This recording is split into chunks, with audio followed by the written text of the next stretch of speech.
Splitting Hairs Podcast. Go big, go blue, go Jacks. We are back. Welcome to the Splitting Hairs Podcast. It is the 2025 edition, first one of the season. Excited to be back and dive into it, fellas. We have a special guest today, current NFL Jack, Isaiah Stalbird with the New Orleans Saints. Appreciate you taking the time, man, to talk shop with us today. No problem. Appreciate y'all. Absolutely. So before we dive into all the good stuff and get into the details of what's going to happen this season, just want to shout out our sponsor. This year, the Wild Hair of Brookings, South Dakota is backing us yet again. Really appreciate their support. If you guys want to know more about them, they're located off Main in Brookings. It's where all the cool kids hang out. Happy hours every day from 3 to 7. All day happy hour on Sundays and Tuesdays. $3 Wild Islands on Thursdays. Of course, Fireball Fridays. That's today. $3. $1 tequila shots Friday only. $4 double wells Wednesdays and Fridays. They got great drink specials. They got some grub too. Make sure you check them out on game days. On Saturday, $10 buckets of domestics and $22 buckets of seltzers. Only during Jack's games, but we know you're going to fill the stadium and be at the Dana. For those of you who can't get in, make sure you check them out at the Wild Hair. Appreciate the support. Without further ado, gentlemen, it's good to be back. What you been up to? You excited for some football? Oh, yeah. Mm-hmm. Nice. It's a new look Jack's team this year. What are we thinking? What's our first initial impressions? Isaiah, I know you're probably deep in the throes of NFL prep. You're tearing it up in preseason, but have you gotten a chance to kind of peek at the Jacks? I think over the alumni golf tournament over that weekend, just heard a little bit from Don, some of the guys, obviously them being on the coaching staff. But yeah, I'm clueless for the most part, honestly. That's But I know it's looking a lot different. But I believe in Coach Jackson and the job he can do. So I mean, we'll see. I guess I'll get to learn from y'all today. That's right. Did you now you're a Nebraska Jack, literally, like you came from Nebraska to South Dakota State. That happened quite a few times this year with some of the guys that added their names to the roster. We got Isaiah Castaneda, right? Garcia Castaneda. He's a wide receiver. Was he there when you were there? Was there any overlap? No, he wasn't, but I've heard of him, before he transferred. Just think like this is, I want to say the last class when I was there. There's some guys I know on Nebraska, so right. I knew that he'd be a good addition for us. So that's like one person I kind of knew coming in. And obviously some of those guys that are like juniors and seniors now, we're kind of getting to the last class that we kind of know people on the team. So right. Did Coach Jackson ever recruit you coming out? Yeah, so what's crazy is this was probably very late my senior year. Coach Rogers had actually started recruiting me, and SDSU actually offered me a scholarship, and I still chose to go walk on and do all that stuff. And then when I entered the portal, it was I knew he was going to do that. It was actually Coach Rogers and Coach Jackson that like recruited me heavy.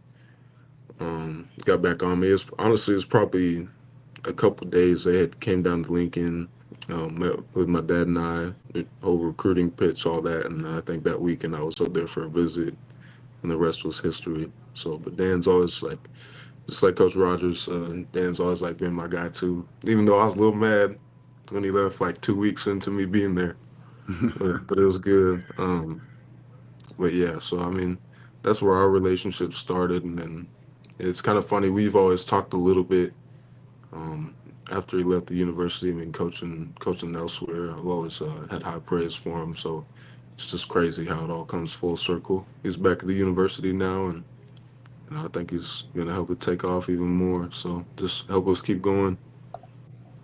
Yeah, I mean, he's certainly had his work cut out for him. We had him on the pod right after he got hired, and they were scrambling. I think there's something like 63 new players that have never played for the Jacks before this year. 24 of them are transfers. 12 of them are from the FBS level.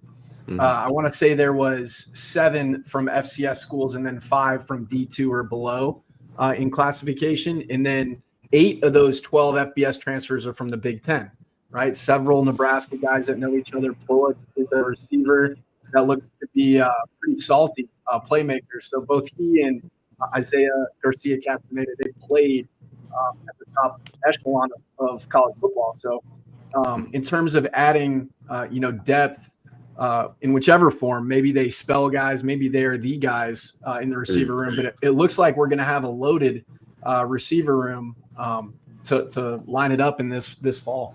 Yeah, and I believe I think Bullock has an older brother that I think was a walk-on when I was there. Yeah. So and I think he's in the league right now as well. Really? I believe so. I saw an article that said he has since moved on to the NFL. I don't know if he's trying to bounce and stick on a roster or what. But. Yeah. No, that doesn't surprise me that his little brother's a salty receiver. Like when I was there, his older brother just worked his butt off, and so that doesn't surprise me. Obviously, having another great addition. So, at least got 2 guys that I know of that have talent that can help contribute for us. Yeah, certainly.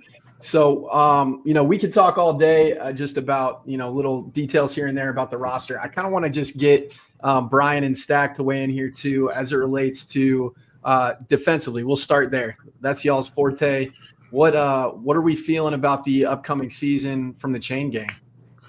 Chain gang wise, I gotta say, Logan Green, I think, is primed for kind of his year to explode on the scene. I think through the last 2 years, he's kind of been taking those 2 reps and kind of getting at least 20 snaps a game. And from what I've seen, even when they played Oklahoma State, I think he was one of the few guys I saw that was really snapping dudes off the ball. So, I think that was good to see. I believe that Reese at the end is going to be a guy this year. I've heard that from, all of our coaches, but also just going out there, I was out there for the pro day and watching practice once, dude's got unreal bend, right? He's a true 6'4", arms down to his knees, he's got the ankle mobility you're looking for out of a DN. And I think that, you still got depth-wise guys that have played a lot. You got Wolf Kale, who's played a lot of reps here. And obviously, some other younger guys are going to have to step up. But I think in all, it's one of the groups that looks a little bit more familiar. And also with Ruperta and a lot of guys have played reps that are returning. So I'd say opposed to a lot of the Rip's motor's insane. Even whenever he first came from Northern Illinois, he'd always run past the quarterback and dude, hilarious. Yeah, so it looks like we're gonna have good pieces. This is a great place to start and kind of introduce people back to a completely new complexion in the coaching staff. So we're talking chain gang right now. Obviously, Coach Christian left, Coach Bibbs left. And so now filling in is a former MBFC guy himself, Logan McCormick, who's coming over from Northwestern. He was a part of the support staff there. So when you look at a guy who understands kind of the MO of the Valley, right? You got to be able to both block and get after the passer in the trenches in order to really win national titles. If you can get out of the Valley, obviously it's going to springboard you and bode well as you go into the playoffs. And that's really how, y'all's teams made their deep runs. So that's the guy manning the chain gang. Then at linebacker, where Zay played, and as well as safety, you got Zane Buskist, if I'm pronouncing his name correctly. So he's going to be obviously tasked with identifying some next man up mentality with the linebacker lineage that we've had at South Dakota State.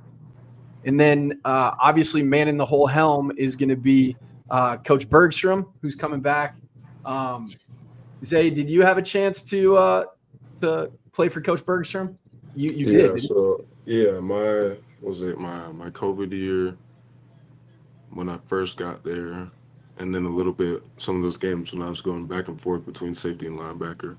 Coach Berge will have them on the P's and Q's. It's very strict on the fundamentals and on big on communication. So I think they'll be straight at the safety position. He basically wants them to be the quarterback of the defense. Communication running through them. I mean, because that's essential to a good defense. Everybody being on the same page. If we're seeing little pre-snap cues and stuff like that, so yeah, I Stalbird, think it's been really how would good. you compare Rodgers to Berge? Say it again. How would you compare Rodgers to Coach Berge? They couldn't be more different. Yeah, I don't know. yeah. I never met. Oh, you Berge. never had Berge? Yeah, I never had. Yeah. He Oh, left No, the year that I came in. So yeah, no, they're very, they're like polar opposites. But I mean, I'd say in a Jimmy's good a lot way. more. Oh, my bad. You got it. No, you good. Go ahead. I said Jimmy's a lot more like Jimmy's like your crazy uncle, and then like Bergie's like closer, like Bergie's like truly like a teacher. Like I remember I lived with Michael Griffin when he was playing safety for Coach Bergstrom, and like the quizzes they would have to take on their iPads and stuff like that. Like he Oh, had yeah. dudes like ready Yep. to go, and I think Mhm. that's something that's super important. Where like when you get on the field, there's going to be nothing that surprises you, right? Yeah, So, I think that's one thing that helped too. Is like every week we'd have I think it was called like a flexi quiz in the safety room. So we'd be taking that, obviously get our scores, and yeah, with Coach Rogers, it's like every meeting is a quiz. So yeah. Yep. Yeah, Coach Bergey's very cerebral. He's very well spoken and poised. I think that'll be good for you played under him, but I think the way I perceive it as an onlooker is there's a level of calm during sudden change that he can kind of probably bring and infuse into the secondary. And I think a question that I have just as an onlooker as well is, can he get after you also? Does he get intense too? Yeah, he can get intense. He can That's get good. intense for sure. So y'all don't have to worry about that part. That's excellent. Yeah, that's just something that we don't get to see. I'm sure he's much more strategic about deploying it than just letting it rip like some people wear it on their sleeves like Coach Rogers. So that's fascinating. But that segues nicely into who is going to be manning the DBs. Coach Marcus McLinn is a new addition to the squad. He is coming over from his alma mater, Wisconsin Whitewater, who has a rich tradition, at the lower levels of, producing championship caliber teams. And he was a defensive coordinator and served as the team's associate head coach and DB's coach. So no shortage of experience there in mentoring guys on the edge, and he'll need it because we got some teams that are returning some quarterbacks within the Valley, namely USD, and then obviously looking at Illinois State, who seems like kind of a dark horse this year with Tommy Rittenhouse at quarterback. I know they like to sling it around, so they'll be challenged. What are we kind of expecting from some of the dudes on the roster, Stack? Just in general or defensively? DBs, like have you dived in a little bit to Jaden Oliver's film coming over from Buffalo? I'm excited to see what Jay Lee does this year. Just in terms of like a longer guy too, and a guy that really plays like with that attitude that you want out of a DB. Like I didn't play with him, but like from meeting him when I did, like going up to the game, stuff like that, and then just like seeing the way he attacked like special teams last year. Right, like he wasn't like a guy that was, getting a whole lot of running games, but like even on special teams, trying to be a dude, celebrating when you make plays. Like I think that him in a full blown starting role could really like be that kind of energy, that energizer bunny for the back half of the defense. So I'm excited to see what he can do back there. Definitely, yeah. And what about you, Brian? Are you keeping an eye on anybody in the secondary that looks like they may turn some heads? I mean, no player in specifically, but what I am excited about, though, is Dyshawn coming back and just how visible of a presence he had whenever he played, and just infusing that into the DBs. Because I don't think I've ever seen a DB hit like Dyshawn. So, agreed. Props to him. He could come up for the run, man. I love seeing that. I used to love watching him play, man. Like really just like, you really never see a corner though really put his face on a running back's chest and then like lift him like I don't know. Kudos to Dyshawn, man. Like he was such a fun player to watch, especially like, those last few years, like after like I was done playing, I'm like, man, I need to watch me some football. You watch him play, bro. Like it's Especially, I think Great the one watch. play that sticks out for me with Dyson is the one in the Natty against NDSU, where it was that sweep, and I think he just smacked the dude in the neck. I loved it. Yeah, that when your DBs, especially on the corners, they're coming up and they're forcing everything back in, or actually making a play solo before they get into open field like that. That's just a tone setter, right? Yeah, and then the energy that Dyson played with, obviously, he would let you know about it too. And I'll never forget the game-changing play that he made in 22 against UND that really turned that game around because it was starting to get away a little bit there for a minute. Yeah, I think, as an offense, right? Like when you see that, like then like, bro, there's really no escape. Like I'm getting dropped wherever I'm going, right? Like so it's not like, oh, I'm past the linebackers, like I'm safe. It's like, no, now you got to worry about a corner like fitting you up like that. So I mean, if our defense, if he can instill that into these cats, man, like this is gonna be a fun defense to watch for sure. Yeah, no doubt. And I mean, I'm really excited again. The tape that Jaden Oliver, the grad transfer from Buffalo, put out there. I mean, he's 6'4", 185 pounds, got a lot of length. I mean, to just be able to lay on receivers like that with your body, with your size, that's going to be pivotal for us, especially because, I mean, who knows if Ripperda and Kirschman are getting after the quarterback and Claiborne are putting pressure on him through the middle. It's going to be tough. Like it's going to be tough to really get anything going offensively. So we'll see. It seems promising. I'm also curious to see Miles play this year. He's a senior. So he's going to really get a chance to get even more run. Miles Taylor, for those listening, out of Gilbert, Arizona. He's a senior this year, has some good experience because we did lose quite a bit overall in terms of graduation, obviously defensively, and so we're filling in some pieces. It'll be interesting to see how Kobe plays on the inside too, because it's way different than being the edge guy to where you're every down playing 3-tech or nose. Right. And I mean, Caleb Sanders, who we were just talking about, who's doing good things up in Canada. Obviously, he was a little bit undersized, from what we've seen from some of our, Max Balloons of the world, or obviously Jared DePriest, guys like that. So maybe that leverage will lend itself to being able to kind of create some more disruption. I like, especially in pass pro, like third down situations, I believe that he's gonna saw some dudes up on the inside, and I think, obviously coming off the edge and being shorter is hard, but inside you're dealing with more guys, right? So, I'm interested to see how he does in those pass pro situations. Yeah, I'd say that'd be big too. Just getting those one-on-ones and third down protection, just letting them go loose, like that'll be huge.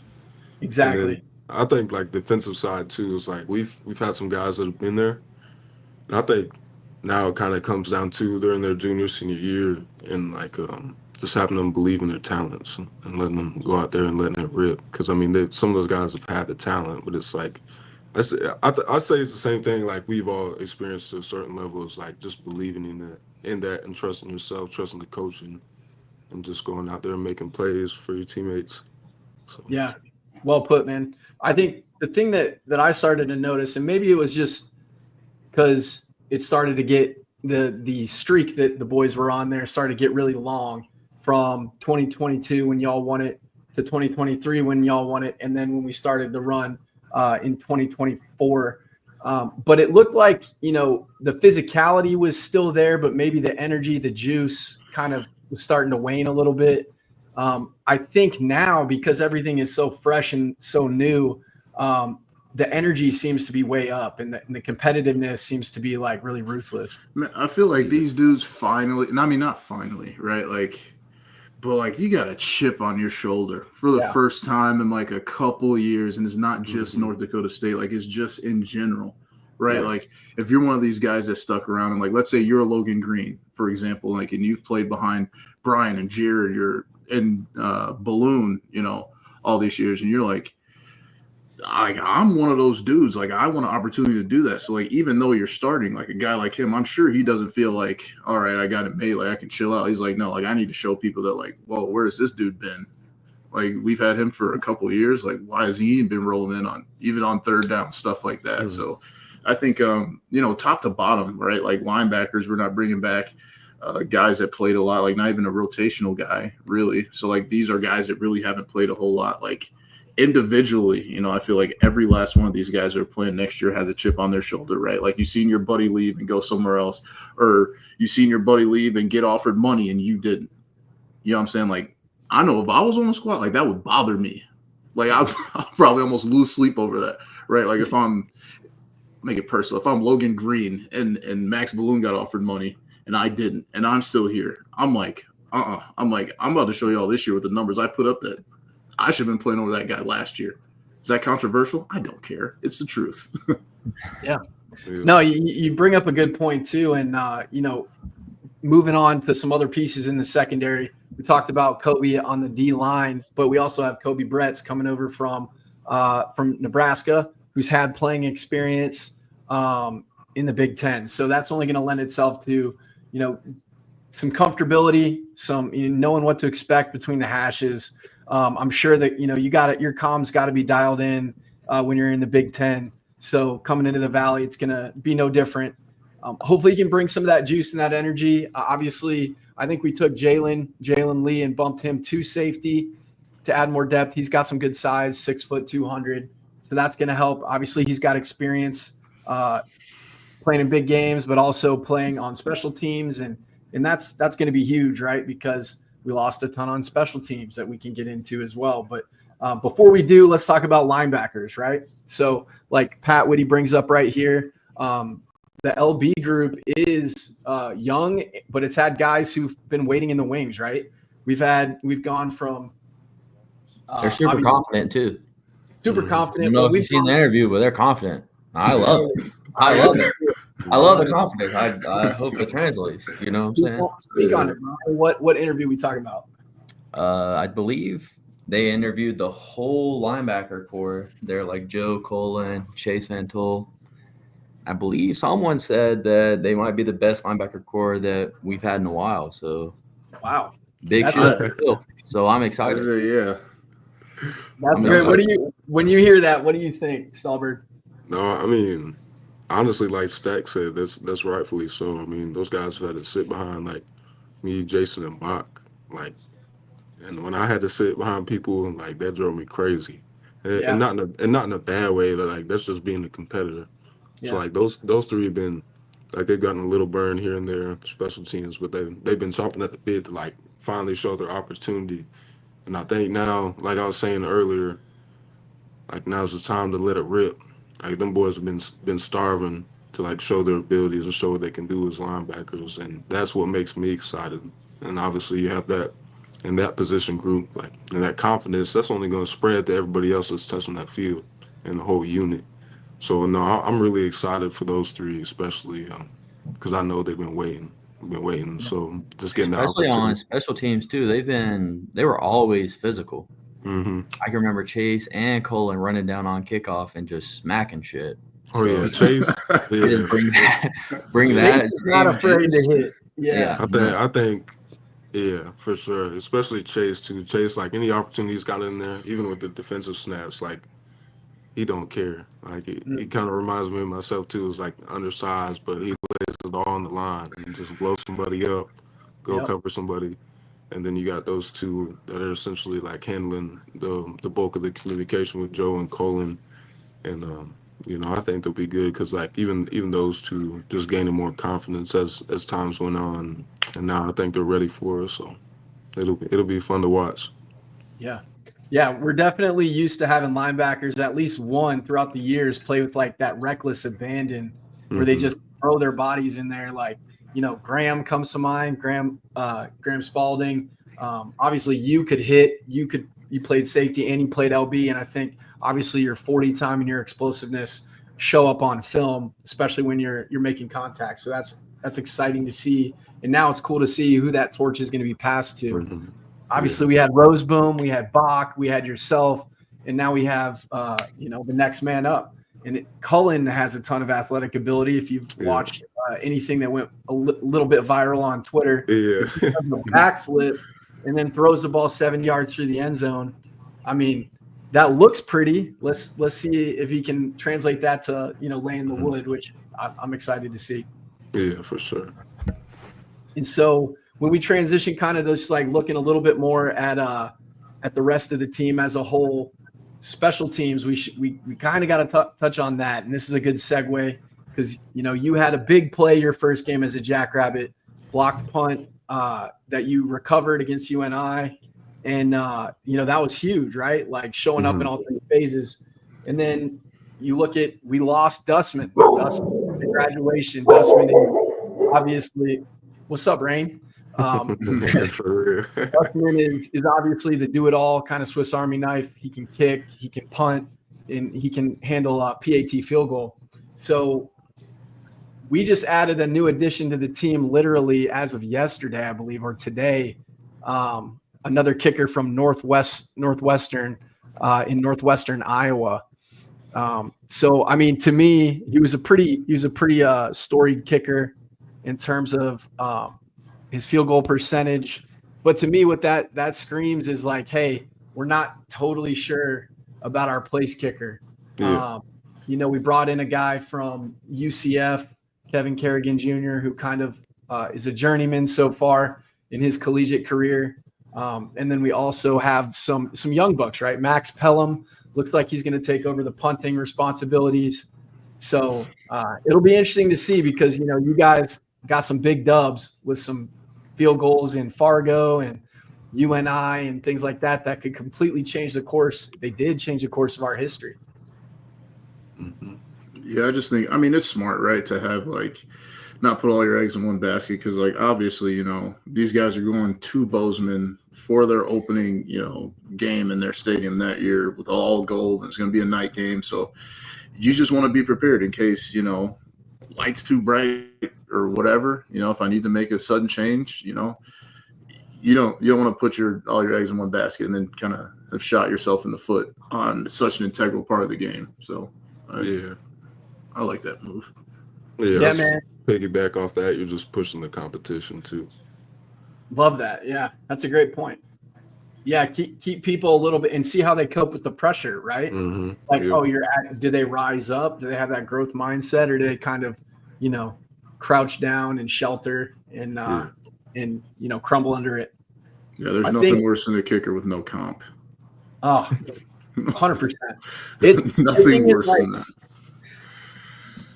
I probably yeah, I'll say it. Whatever. We had he's one of my buddies. We had a kicker on our team. Not Kyle Harris, just for everybody, but we had a kicker on our team that was like madness. He was just wild.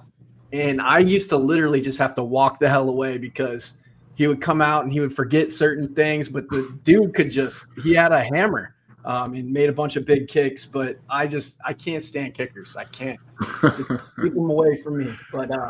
But I'm confident the ones that we're going to have. Obviously, we have a rich history of great kickers. Adam Vinatieri, for those of you who don't know and aren't aware. And then his nephew, Chase Vinatieri, who you guys – did you play with Stack? You played with Chase, right? I played with Chase. Right.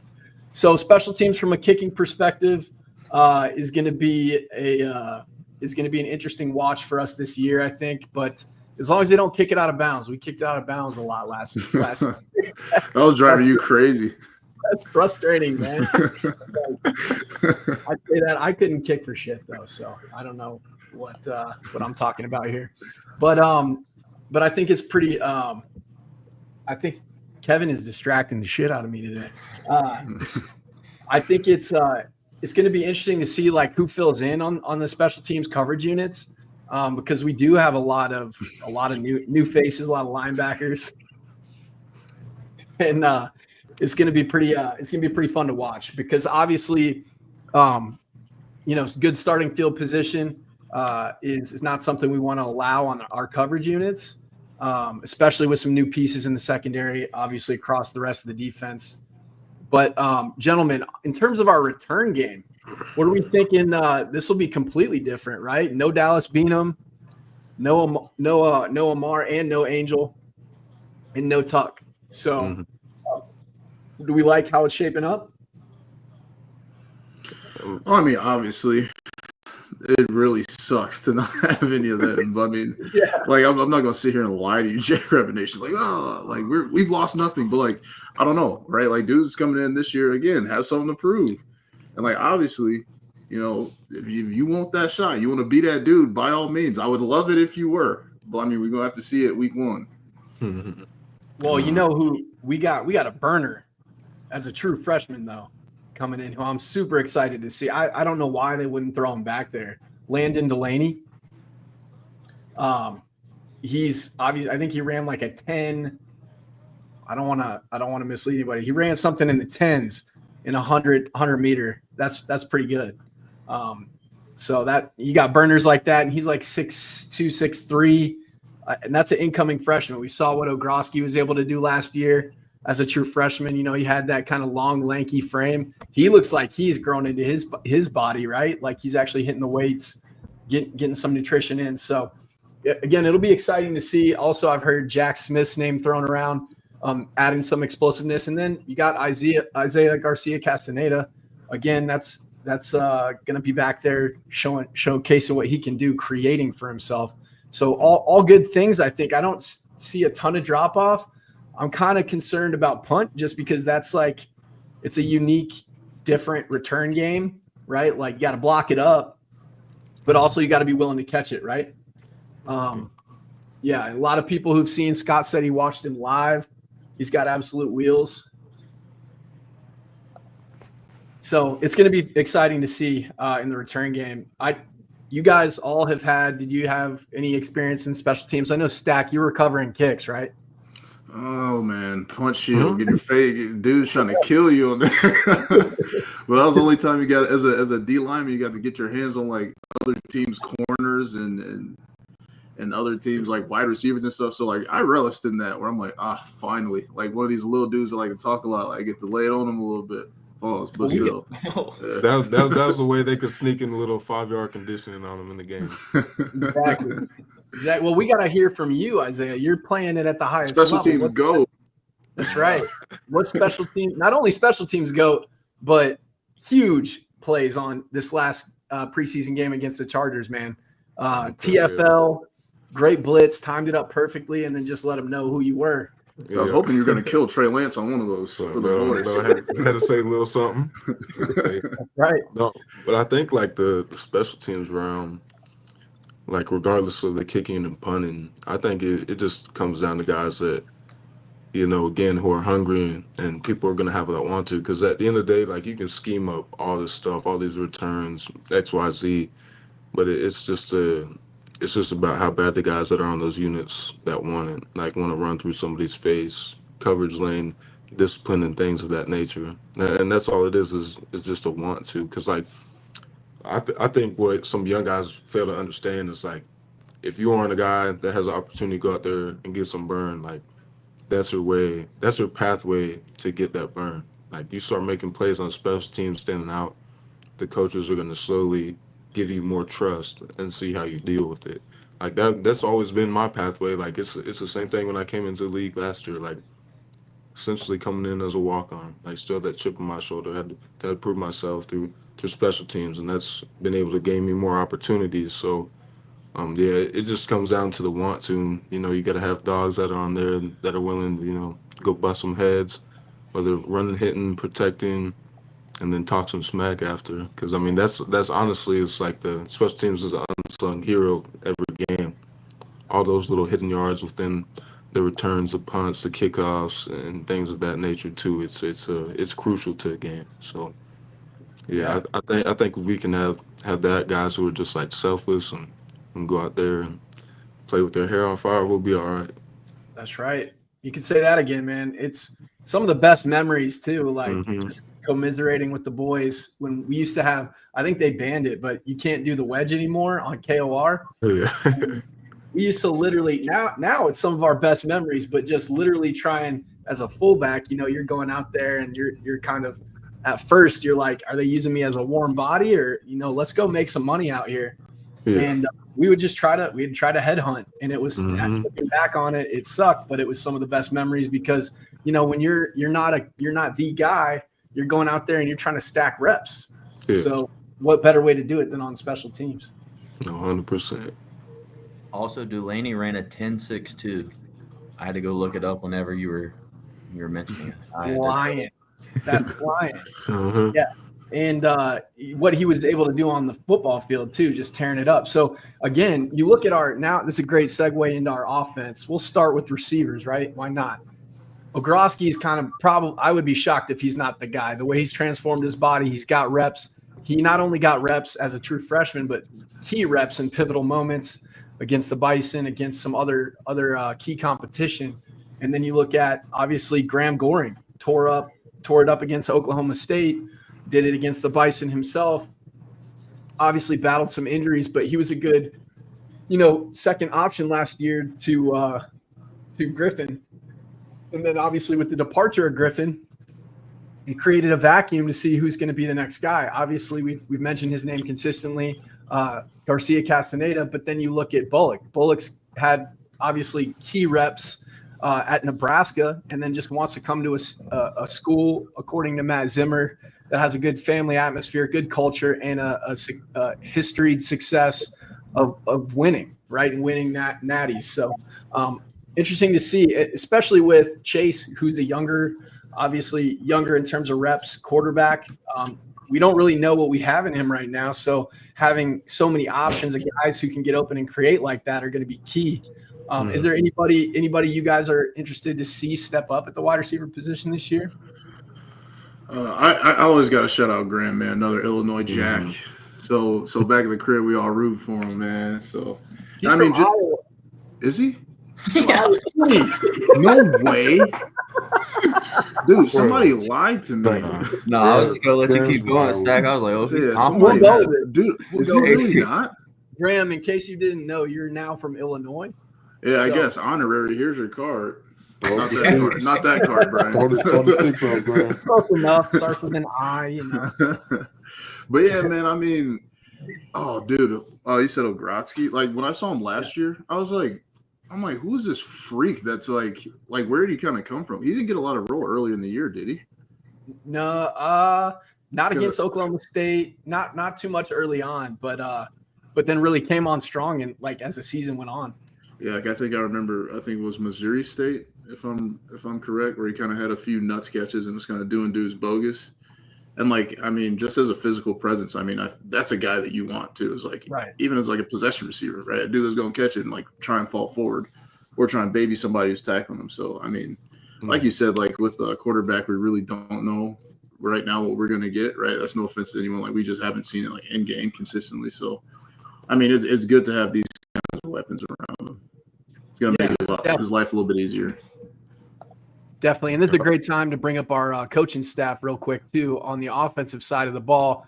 Completely new, big overhaul, right? So, obviously, a lot of the guys departed with Coach Rogers out to Wazoo, so it's going to be cool to see. Hopefully, they experience some success. But we got a fresh staff who aren't necessarily even new to South Dakota State. So, Coach Eidsness returns. He's been an incredible coach at South Dakota State. He was QB's coach when I was there. So he's obviously been around the program for quite a number of years. I think that was his second stint when he came back. Now this is his third stint with South Dakota State. Very creative, good molder of QBs, playing to their strengths. He's a guy who can obviously leverage whatever skills he's got in the room and, play to their strengths to where if we're going to have to pass to set up the run or run to set up the pass, he can do both. So really excited to see what he does with his staff that he's assembled. When you look at the O-line, the 605 Hogs are led by Mike Bankston. And then you look at the receiver room, they're led by Luke Bankston. So we got Bang and Bang on the staff. Bang Bros. Said Bang Bros. I had to. I'm sorry. Yeah. I'm sure they've never heard that. So, but then you got Coach Benedetto coming back. I played with Vince. Vince is great molder of young men. He came from the high school ranks, but his whole family has a rich history of coaching ball. He's an Illinois Jack, though. I got that right. Finally. Okay. So you might want Illinois Jack for the pod. Just waiting to shout out another Illinois Jack. But we shout out Dyshawn early, so that's good. But Vince is going to be great leading them up. Obviously, we got a transfer in, Coleman Kuntz from Sac State. Loved hearing his interview that he did with Zach Borg. A lot of confidence. Sounds like no love. We got a DT from Sac State too. Oh, that's right. That's right. Mason Gross. Exactly. Yeah, he's had some reps too. What I love about Coleman Kuntz, he's also toted the rock. So he's a true versatile tight end, more of like an H-back, and they can flex him out. But, we got David Alpers, who's kind of like more of a true Y, who can certainly mix it up in the blocking game. But we got weapons, we got options. Excited to see them kind of step up and earn their keep. And then, of course, we've got Creighton Gannon, number 88, who's got a good movement skill set to be able to kind of stretch linebackers. What do you got, Stack? I'd like to shout out Alpers. I think last year he played with a whole lot of attitude. Like, I actually enjoy like watching him like lay someone out and then kind of give him some of this or like stand over him. So big dog, if you see this man, keep it up this year, bro. I say, because like as a football team, like that can get you going. Like you see when like we were just talking about Deshaun, like it's the same thing like on offense. Like you see one of your buddies lay somebody out, like, whoa. I meant to put up this one. Serious depth. Pat Whitty again weighing in. Serious depth at wide receiver and DB, which is great because when those guys are going at it in 7-on-7, 1-on-1s, it's only going to make them better. So that's good. Zach, who do you think is going to take that Mike Morgan, Kevin Brenner role? It's got to be Gustad, right? Goose. I would say. I mean, but it also it depends on what Eisnes is about to do for real. You know what I'm saying? Right, yeah. Because like I think, when Eisnes was there, we still had like Luke Sellers. So like we kind of lived with a fullback for a while. So yeah. Gustad. So for the people who don't know, number 43, look more like that true fullback. He's listed as a tight end, but 6'1", 235. We all know the drill. That's a fullback. That's a fullback on the roster. And then also we got an Iowa transfer too, who is more like a preferred walk-on, obviously, at Iowa, and he's number 33. Want to give him a shout-out here too. Jalen Thompson. Yep. You just shut up, Tom. So we got options. It'll be in Pika. Is Pika truly a tight end? I know they listed him at tight end, but he's rocking like a 55 in his picks, but then an 83 in his practice gear. So I don't know. Maybe that'll be that goal line, brother. Goal line. 13 personnel. I hate to tell you. Start kick stepping, brother. So we should let the people know. Coach Eisnes, when he was there, he's not afraid to go 14 personnel, the best personnel package that there is. So give us that XLO line. You know what's happening. That's right. So we got options at the wide receiver, at tight end. We kind of covered some of that. We should dive into the 605 Hogs because I know Stack and Brian, you guys have good input here. What are we looking at the 605 Hogs? Obviously, I'd say first guy you got to mention is probably Quentin Christensen. Say last year. I think he took like a huge step playing, his freshman year playing as like that XL guy, wearing, I think he was 83 when he was our XL tight end or extra offensive lineman. And kind of, moving inside, moving in that role without, McCormick and all those guys there and kind of being able to show that he's got some of the goods in the pass, bro. I mean, last year, I don't think he didn't let up a sack last year. I mean, you're going against that cat from USD who's at, where did he transfer to? Marquise. Yeah, dude, that's getting looked at by Georgia and like everyone in the country. So to be able to hang in there with someone like that, and he's pretty physical in the run too, and he's kind of like he lived with Mason McCormick for a while, so he's kind of got a little bit of that edge to him. Finishing guy now too, right? Yeah, Mason Jr. We didn't mess with him. Like you want to be Mason so bad, but I mean, hey, that's not a bad thing though. So. With him, obviously, who else do we got coming back? Who were you talking about yesterday, Brian? Papke's coming back. Oh, I Big love Bo. Big Bo. Big Bo. Dude. He's looking like he's getting a lot of run at guard, at right guard, and at center. Obviously, we got Willenbring. He's new, redshirt freshman, Shane Willenbring. He's real cerebral, according to the coaches. Can pick up the scheme really well. I mean, obviously, you got to make a lot of calls. You kind of set the defense for the rest of the offense. You got to get your protections right at center, because that could be, no bueno if you're off and you don't know where you're sliding, you don't know which side's a man, you don't know where you're helping. So it'll be, this is we've produced like a factory of centers, right? Like you go back to, McKnight, you go from McKnight to Onasorgi, you got Onasorgi to obviously Big 77. His name is he's from Parkston, West Canaan. Yeah, West. And then you got this past year you got Gus. So it's just a laundry list of really quality production at the center position. And so it'll be exciting. William Papke is the other guard that's slated right now. And then of course, the dude that I got a chance to do a one-on-one with, Nate Adams, coming over from Stephen F. Austin. He fits in, just culturally fits in great, coming in with a massive beard, likes to hunt and fish, do big things like that. So I'm sure he ingratiated himself well with the team. And yeah, man. Ingratiate, so word of the day. Sorry, listen, good usage. Yeah. Thank you. Yeah, just got to make up for our, not knowing where guys are from on the team.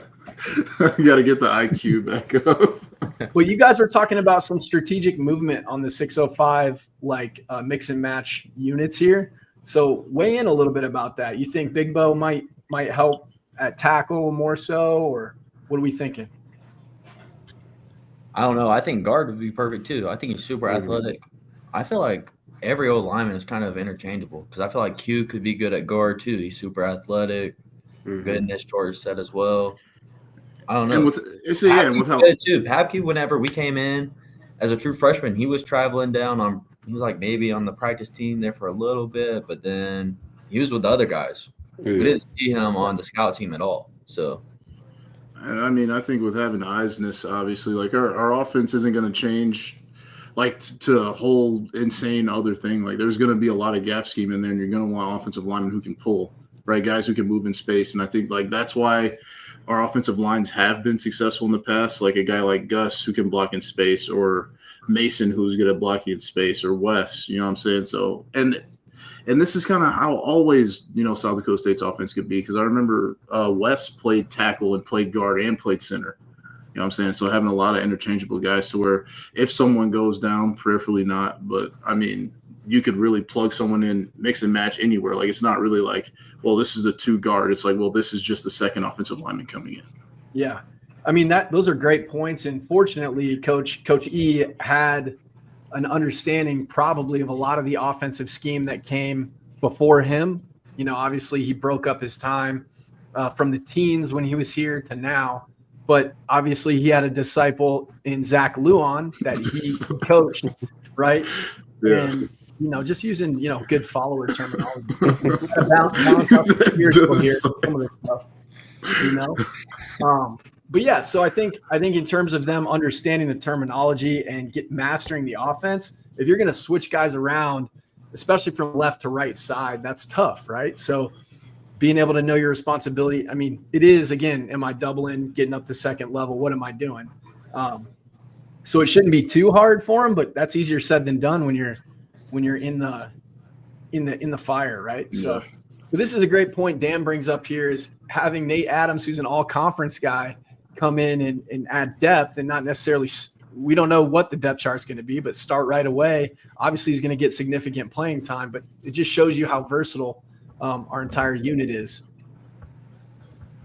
So really good stuff there. Now we got like the money makers, right? We got to talk about, we'll probably save QB for last, but running back, we kind of got gutted, right? Gutted in the portal, gutted to graduation. Shout out to Amar, who's tearing it up in the league right now.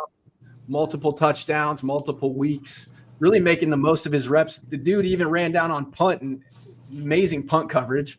Like he's doing everything in his power to land on that 53. I think he's disappointed they put him in number 46. That's what I think. But, for sure, yeah, that's kind of crazy.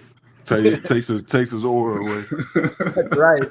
No aura, but his play is leading for itself. So he's going to get a clean number here, I think, coming up. But yeah, at running back, we got Loffridge coming in, Julius Loffridge coming in from Fordham, back-to-back 1,000-yard years, averaging up close to 10 touchdowns.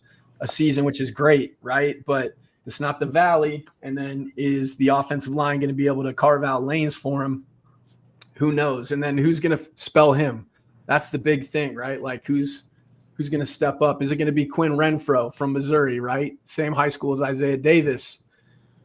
What's that going to look like? Is he the guy? Is it going to be? I'm hearing good things from number 32 coming out on the roster. From Colorado. The kid from Colorado. I can't think of his name right now. I just seen that too, though. Yeah, no, he's obviously making waves. I like his energy that he's bringing to practice, showing up on tape. James Basinger, I love it. Yeah, he's from Littleton, where my boy James is from. So, pretty light in the RB room overall. I think Brandon Begeman has the most experience aside from Loftridge, which is, Begeman obviously spelled some guys and was like buried on a very deep RB depth chart the past couple seasons. So what do you guys think from the RB room? What's the prospectus on it? Yeah, I'd say oh my bad, you got it again. No, you did. I was just gonna say with like Loftridge, having a guy who has experience and bringing him in, I think that's only gonna elevate the running back room. Like regardless of them being young, they're gonna have to work through stuff regardless, and obviously who they're gonna rotate, being that one first and second down back, third down back, gadget, things like that. But I think bringing him in is only going to make him better. And then obviously you have Bakeman too, who's got some burn and some experience with the O-line and things of that nature. But yeah, I guess that'll be a question mark as this season starts. And I mean, I feel like those first couple games we'll kind of see what we have. Yeah, we've crazy too. Just like, go ahead. Sorry, Kyle, but freshmen are starting to play right away nowadays with how the transfer portal is and everything like that. So even someone like Corey Blair, he could come in from North Carolina. His tape looks really good. I feel like he produces there, so anybody can play. I'm excited to see it, and also like shout out to the NCAA for scrapping the 4-game rule and just saying like if you can play. I don't think there's a limit on that, is there? I don't think so. Yeah, I think they removed the limit. So now guys can get legitimate reps and experience and still even get redshirted. I did not know that. Yeah, I know. It all kind of changes, right? It's nuts. But when you look at the thing that kind of like just jumps out to me, and we'll see obviously with the development of Chase, but our wide receiver room being so deep, do we throw to set up the run to kind of alleviate some of that pressure that's on Julius and then whoever's number 2 filling in and so on down the line to really jumpstart the offense? And then is Julius a good, reliable receiver out of the backfield? Because that's going to be a nice safety blanket for Chase if coverage downfield is pretty tight. So we're going to see. And it's all going to really, truthfully, come on down to the offensive line, right? Like if Duke can sit in the pocket and throw, and if we can really truly hand the ball off and end a game with like 5 minutes left, like how the Jacks have done, like the Bison have done. Yeah, I hated saying that. I shouldn't have said that. Like the Jacks have done the last few years. Right. I think that. I think they're going to be in a good spot. Yeah, and then I want to get your take on this, Stalbird. We got a brand new quarterback, essentially. I mean, he was used obviously to leverage his athletic ability in running the ball. Like, I don't think there's any more dangerous weapon at quarterback than Chase, really completely in the FCS, but even he would give guys at P4 levels a run for their money. But when it comes to developing as a passer and you see a new quarterback in, what are you looking at defensively, keys and reads, as you're starting to kind of vet out if this guy can get it done?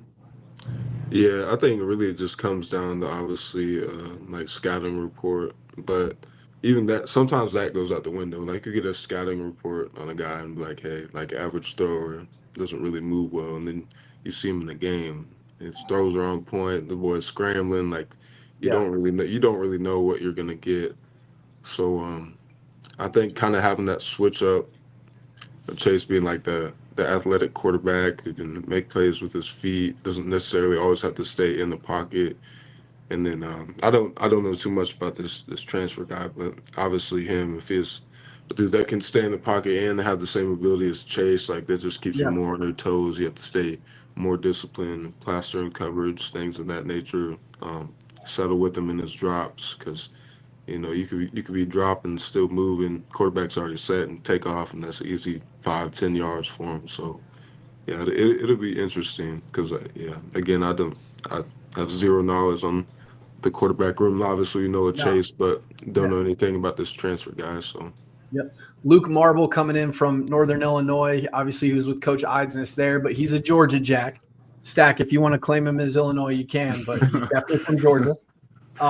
He seems to be doing really well with his, obviously downfield passing game and connecting with some of the wide receivers. So we'll have some options for backup, because Chase, obviously, if he does tote the rock more, you never know what could happen in those scenarios, and we need to have depth at the quarterback position.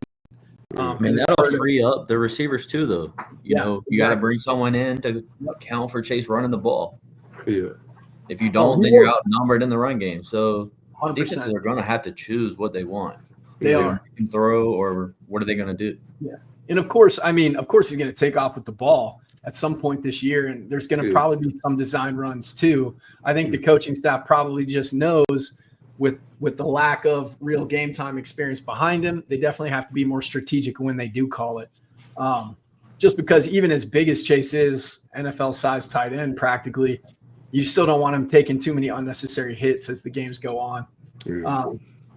And then, when you factor in our tight ends, great security blanket to have. Obviously, all these guys have shown they can get open, get from Drayton Gannon to Coleman Kuntz to Alpers. So now we have kind of really 3 receiving threats at the tight end position, whereas, last year David was kind of coming on, but we also had the dude who transferred to Illinois. Oh, gosh, I can't know you're talking about. Blanking on his name for some reason. When he left, I forgot his name. Yeah, exactly. But no, he was good, solid too. But he was really kind of the go-to, and Grayton got hurt, so now it's going to be good to see Chase establish a connection with the tight end room, because we've got some talent, it looks like there. So a lot of good things, gentlemen. Before we dip out, Isaiah, I want to get your take on it. So you've had a whole new staff come in at the NFL level, which is much more of a business, right, than it is when you're talking billions of dollars than it is at the collegiate level. Mm-hmm. But obviously your guys are rallying around Coach Moore, Kellen Moore, and his staff. What's that been like for you to kind of adjust to a whole new leadership group? I think for us it's been huge. It reminds me of what we were doing at State as far as we're trying to push that team cohesion. So we've been doing just different team bonding activities, like we've been paintballing, bowling, a couple other things like that, and really just trying to get guys to play for one another, play selfless. I mean, that's a big thing. You start playing selfless, like the whole team's going to eat, and especially at this level, like those opportunities, if guys are looking to get a payday, contract extension, end up on another team, like whatever it may be, like if you're doing that as a whole unit on defense and the communication, like all those things are going to come. So I've been really excited. I've been pleased with the new staff. I feel like they're using the guys we have on offense and defense, probably the right way in a sense, as far as scheme, setting guys up to do certain things if they're better at rushing, coverage, whatever it may be. And I it's so funny. Every time we get in the room with Staley, I can't do nothing but laugh, because you can just see his passion for the game, and he kind of, in a way, he reminds me of Rodgers, just being like a little mad scientist back there, scheming up some crazy stuff and getting the guys to rally around each other and just play ball the right way. Like he's really trying to bring the best out of the guys that we have on the team to really reach their true potential. So it's been a blessing, man. It's been fun. I'm just excited for the season. I feel like it's been a good change for us. So yeah, that's encouraging to hear, man. That's cool. With Coach Staley too, there's a lot of similarities. Obviously, Coach Jackson has brought coordinators on with head coaching experience. Obviously, Coach Staley has head coaching experience as well. Mm-hmm. And a lot of times when guys come in, they kind of want to put their own, they will put their own playbook in, and they will put their own stamp on things. Kind of, what's that been like adapting to a new playbook, kind of a new scheme? Yeah, new scheme. I mean, coming in the rookie year is just like to run around with a chicken with his head cut off, trying to figure everything out. And so it's kind of, in a sense, the same situation, going from like OTAs, phase 1, 2, 3, vet mini camp and stuff like that. I think the biggest thing for me was just trying to pick up the terminology. It wasn't necessarily that scheme hadn't changed too much. It's just different verbiage that every coach uses. So you're trying to unwire your brain from what you learned before into something new. And like for me, it's really been clicking the last, I don't know, probably like the last 4 weeks, where everything is starting to pick up for me, and I can just go out there and play free, make plays, communicate. And so I think that was like the biggest buffer for me, was the terminology. Because I mean, like you said, every coach is going to come in, put their spin on some things, and things of that nature. But yeah, other than that, it hasn't been too bad at all. So that's good to hear. In terms of your experience collegiately, obviously now you're doing big things in the NFL, and your sights on continuing to earn a living that way. What would you say to young people vetting South Dakota State as an opportunity to get to the league? I mean, the proof's in the pudding. I mean, like usually what was it, the last, I don't know, 6, 7 years, we've probably had at least one person drafted. And then, we have guys like myself and other people who've been UDFAs and make a pathway for themselves. So like, I think the thing why when I transferred in, I saw the Valley as, like, if I was going to go lower, like, the Valley was the spot to be. Like, they're always producing guys to go to the NFL level. And then I looked at State, who was always in competition with that, had been producing people. So I knew there was an opportunity if I just went out there and worked hard at it. And so, yeah, and really that's all it is. It's about the want to. Like, whatever you're trying to do in life, whether it's you come to State, you're trying to go to the league, get your degree, it's just about the want to and the work you put into it. Because, I mean, even when I was at Nebraska, like, I had guys ahead of me who were probably more talented and things of that nature, but I was just willing to put in the work. And it's the same thing at this level, too, is I think the more guys start to make plays and believe in themselves and realize that, they're on the same level as certain individuals, like, it's just all up to you at the end of the day, going out there and trusting yourself and creating the opportunities for yourself. So it's a great place to end it there, man. We appreciate your time. You heard it from him. You can get to the league if you got the want to, and you can do it at State. So that's awesome to hear, man. I want to shout out our sponsors one more time, the Wild Hair of Brookings, South Dakota. They run nightly drink specials. Make sure you check it out. Back to school is coming up. I'm sure they're going to have a nice little gathering of students there to rein in the new year. Next week, we're going to preview the Sac State showdown. There's a lot of hype surrounding the game, obviously, with their new coach, Brennan Marion, in the go-go offense. Kind of sounds like the Power Rangers, but it is what it is. They're rolling into Brookings, though, so make sure you guys grab your tickets. It's a hot ticket. It's going to be a lot of fans in attendance, in my opinion, and you don't want to miss it. So get into the stadium and get loud on third down, that's for sure. But, gentlemen, it's been a pleasure. We'll see you next week. And with that, go big, go blue, go Jacks. Go Jacks. Thanks, baby.